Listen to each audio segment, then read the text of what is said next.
जणांचा त्या जर कुणी केला असेल तर ते नाव म्हणजे आदरणीय सत्यशील दादा शेरकर.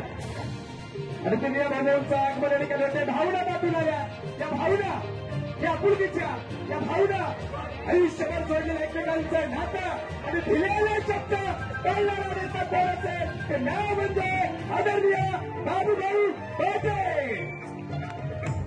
हे डोळ्यातले अश्रू आपल्याला सांगतात उद्याच्या विजयाची नंदी. हे डोळ्यातले अश्रू सांगतात अरे मित्र वनवेळामध्ये गाडीसारखा तुझ्यासाठी आज पण उद्या पण आणि भविष्यात पण आणि आयुष्यात सोबत असेल बाबूभाऊ बोटे आणि आदरणीय सत्यशील दादा शेरकर. आणि यानंतर मी मंचावर आमंत्रित करतोय सन्माननीय पुणे जिल्हा शिवसेनेचे उपजिल्हा प्रमुख आदरणीय शरदांना चौधरी.